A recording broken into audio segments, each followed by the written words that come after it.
மட்டையை மிஷின் மூலமாக அடித்து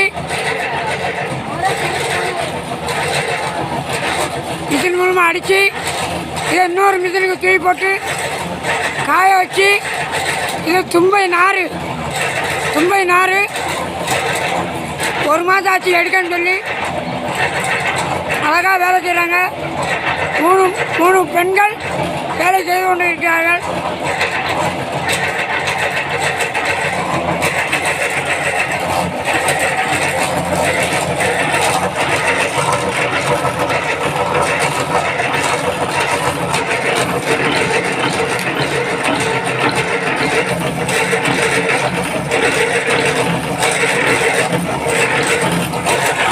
ஒரு பக்கம் தும்ப விடுறாங்க, அதை நச்சு வெளியே வருது. இந்த மேடம் எடுத்து போடுறாங்க, அதை காய போட துப்பில் கொண்டு வருது. வணக்கம், மலர் என்ற யூடியூப் சேனல். அருணாச்சலபுரம் அரியநாயகன் அருணாச்சலபுரம் இதை அள்ளி கொண்டு போய் போடுறாங்க.